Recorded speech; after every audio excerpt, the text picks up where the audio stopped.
Okay, abusua be makwa ba shonko so ereba Ghana politics avenue so abusua yembonra yensemu. Breaking news bi aba eno ene ya project ede ato ye screen no so ede amamono. General Manager of Wontumi's Akonta Mining, Edward Akuffo, offers to testify for the state as Attorney General drop charges against him. Abusua asem aba Wontumi abusuya jail nana obeko sisi ano eye no co-partner ne manager of Akonta Mining sisi ade abusuya wa make U-turn ababe di omainechi ababe di attorney general chi se obabe testify obedi adanse ede etia eye chairman Wontumi na eche se ye de a prosecute no na ode na kwa akoto eye efiase a enye asem keto akra enti no sisi ade eye Wontumi eye third accused person ono na eche se obabe testify against him yen some mremo me enko na yen konkoti ensma ekoso unsubscribe ya subscribe like na share ma afofron so ensa into me and kebi aha Ghana politics avenue. So and don't forget to click on the notification bell so na any update bia ya be drop bia no once ebe to me akabi medamase. Staying on legal matters because information getting to us indicates that the office, the Attorney General has filed a notice of withdrawal of charges against Edward Akuffo, the General Manager of Akonta Mining Ghana Limited. And I'm sure many of you would know that Akonta Mining, owned by the Ashanti Regional Chair of the NPP, has come up strongly for media discussions. And so information we've gathered this evening indicates that the Attorney General has filed notice to withdraw charges against the fourth accused person, that is Edward Akuffo, General Manager of Akonta Mining, after he offered to testify as a prosecution witness. Now, he joins an interesting list of individuals who've decided to play ball with government or with the Attorney General in giving relevant information for cases that the state is prosecuting. So that's one that we'll also keep eyes on and update you subsequently when it does come in. In more news tonight, Germany will invest some 65 million euros in Ghana's economy as it seeks a new partnership for growth. The Minister for Lands and Natural Resources, Emmanuel Amakufibua, has condemned the attack on members of the National Anti-Illegal Mining Operations Secretariat, NIMOS, during an operation at Bronikrom near Shidiem in the Ahafo region. The NIMOS team was attacked on Saturday by irate youth numbering over 500 after arresting some persons allegedly engaged in illegal mining. The Ministry of Lands and Natural Resources, in a statement, said the Minister, Emmanuel Amakufibua, has held separate meetings with the Speaker of Parliament and the Minister for the Interior to ensure swift and rigorous investigations into the incident which occurred on Saturday, November 1st, 2025. The ministry says the move underscores government's commitment to holding accountable all individuals who aid, support, or front illegal mining activities and those who obstruct law enforcement officers in the line of duty. Meanwhile, the Inspector General of Police, Christian Teteyohono, has directed the Criminal Investigations Department headquarters to take over the case. According to reports, the NIMOS team, while on an anti-galamsey operation near Bronikrom, came under attack from a group allegedly incited by the Member of Parliament for Asutifi North, Ebenezer Kwekuado. Security reinforcement from the Ahafo Regional Police Command and the military later restored calm with the support of the Zongo Chief of Shidiem, who helped mediate the situation. In a related development, the Member of Parliament for Asutifi North, at the center of allegations, Ebenezer Kwekuado, has denied inciting residents against security personnel. In a statement issued on November 3rd, 2025, Ebenezer Kwekuado assured constituents and the public of his commitment to law and order, public safety, and cooperation with all security agencies. So there seem to be a number of players in this whole debacle that happened over the weekend. One of the members of parliament named in it is MP for Asutifi North, who many accused, or some persons accused, of mobilizing men to aid in the release of those that NIMOS had arrested. So He was invited by the Ghana Police Service earlier today, but we were told that meeting did not happen. What exactly was the reason why? Kwesi Jemfi Buedu is a lawyer for the Member of Parliament for Sutufi North Ebenezer Kweku Addo. Kweku, good evening. Council, good evening. Thank you for joining us on News 360. Thank you for the opportunity. What exactly was the reason why your client did not have the meeting? We were told he was supposed to have gone to the CID headquarters to assist with investigation, but it's been postponed. Why so? All right. Thank you so much once again to Ghanaians who are actually listening in. So the Minister for Education, Honorable Ebenezer Kweku Addo, was readily available to avail himself for the IGP, acting hand in hand with the CID.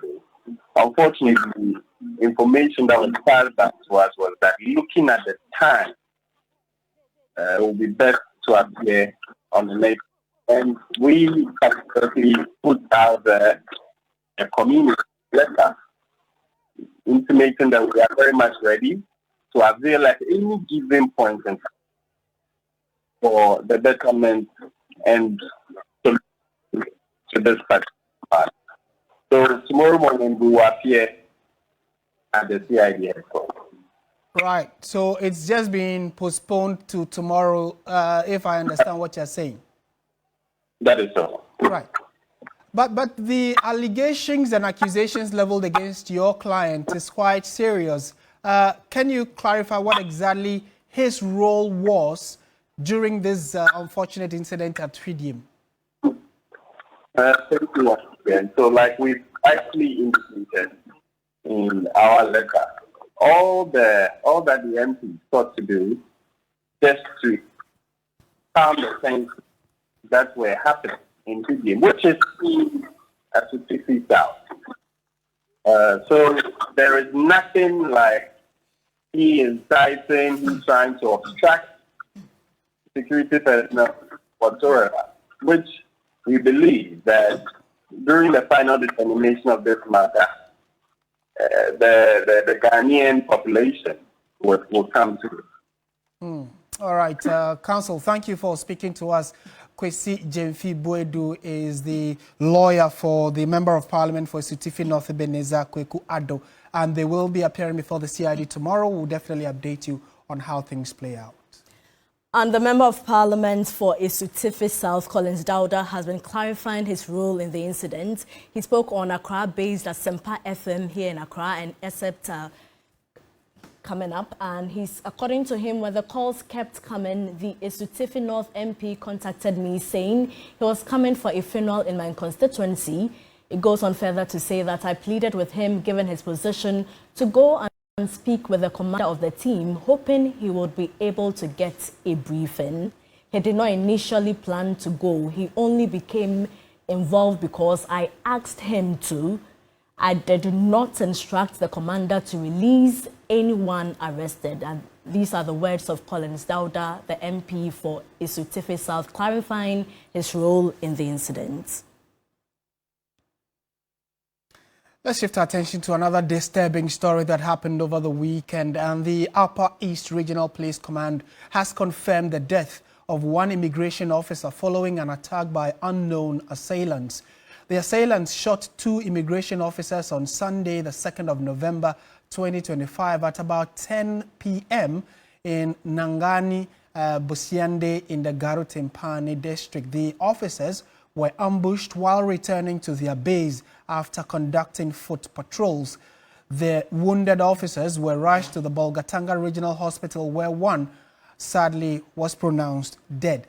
The attackers made away with two AK-47 rifles belonging to the officers. A statement from the police command says they are on a manhunt for the unknown assailants. And our Upper East Regional correspondent Castro Senyala, who's followed this story very closely, reports that the Inspector General of Police has dispatched a team of investigators and intelligence officers to Garutimpani to support the probe.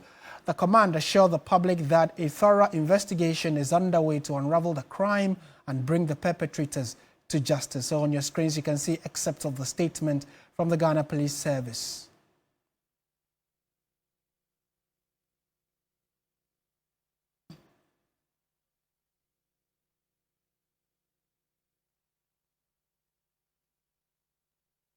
Back in the Greater Accra region, the Ghana Journalists Association is warning that 2 new government bills, one on misinformation and hate speech and the other on cybersecurity, could undermine press freedom and restrict free expression if passed in their current form. The association says the proposed laws were drafted without proper consultation and could hand excessive powers to the state to control online and traditional media content. Debate is growing over 2 new government bills aimed at tackling misinformation, hate speech and cybercrime. Supporters say the laws are needed to protect the public and strengthen online safety, but critics fear they could be used to restrict free expression and control the media. The Ghana Journalists Association, while acknowledging the need to stem the rising tide of misinformation, disinformation and hate speech, bemoaned the lack of stakeholder engagement in the development of the bills. Even though the GJA acknowledges the urgent need to stem the rising tide of misinformation, disinformation and hate speech, the association firmly rejects any legislative process that excludes key stakeholders or threatens constitutionally guaranteed freedom of expression, media independence and the public's right to information. This approach raises legitimate fears that the legislation, if passed in its current form or through a rush process, could inadvertently weaponize state power against the media and silence critical voices. Even if this current government has no intention of weaponizing such legislation, a subsequent government may. The group is, among other things, demanding an extension of the deadline for submitting inputs into the bills. Touching on the Cybersecurity Amendment Bill 2025, Albert Jumfo noted the bill risks being used as a tool to undermine journalism and press freedom. Though the bill is presented as an instrument to fight cybercrime, the draft contains vaguely offenses or worded offenses.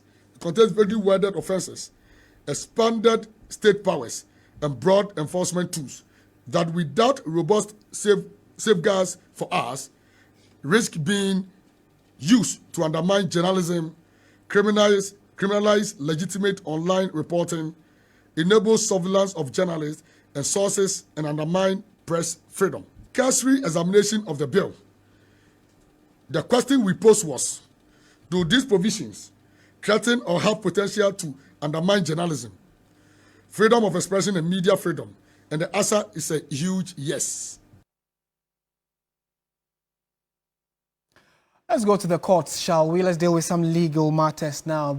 To the special prosecutor specifically, and you would recall that last week, Thursday, the 30th of October, the OSP announced that by the end of this month, November, it will charge 6 former public officers, including the former Finance Minister Ken Ofori-Atta, over their role in the Ghana Revenue Authority and Strategic Mobilization Limited contract.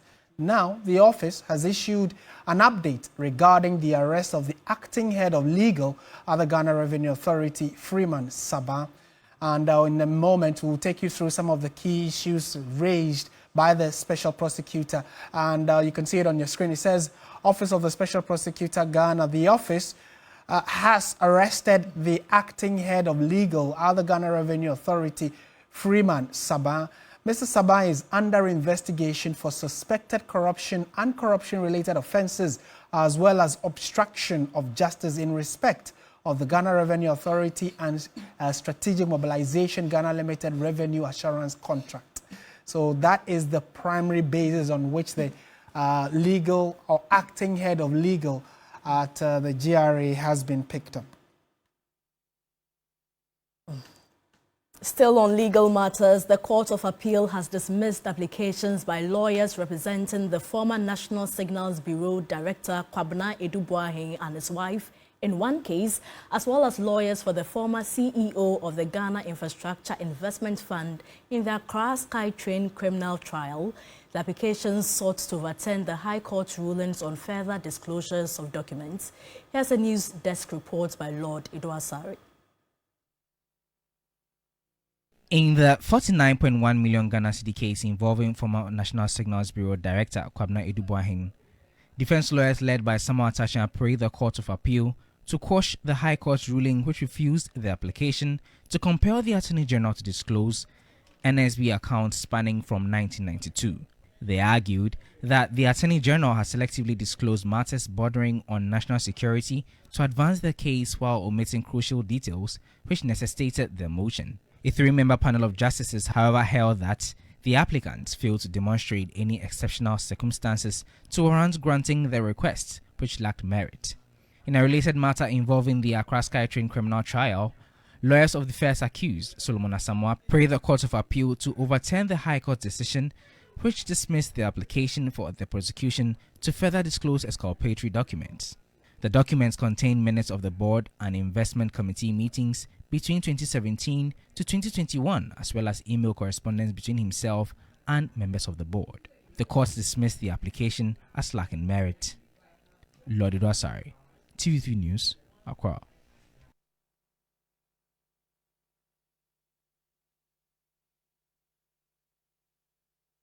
We're staying on legal matters because information getting to us indicates that the office, the Attorney General, has filed a notice of withdrawal of charges against Edward Akuffo, the General Manager of Akonta Mining Ghana Limited.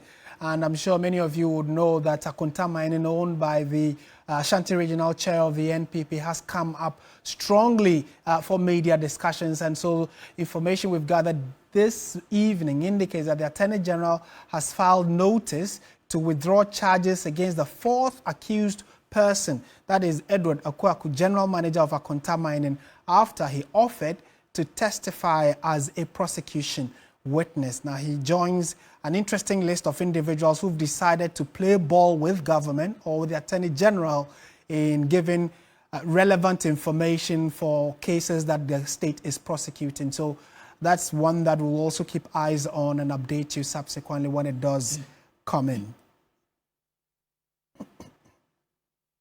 In more news tonight, Germany will invest some 65 million euros in Ghana's economy as it seeks a new partnership for growth and development.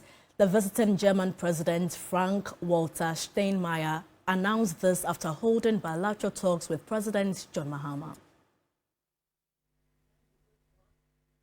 The German leader's three-day state visit, described by both head of state as a significant milestone, focused on strengthening cooperation in areas such as trade, renewable energy, vocational training, and regional security.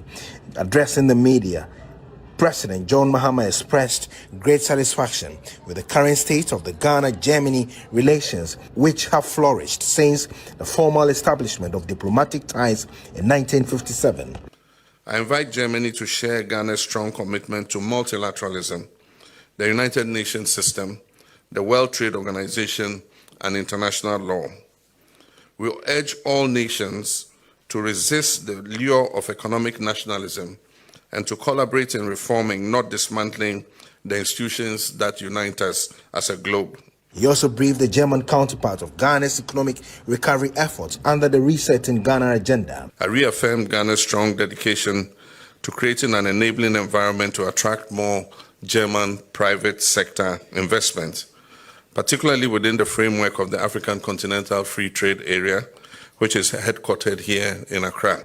President Steinmeier highlighted the robust trade relationship between the two countries, which saw a high trade volume in the previous year.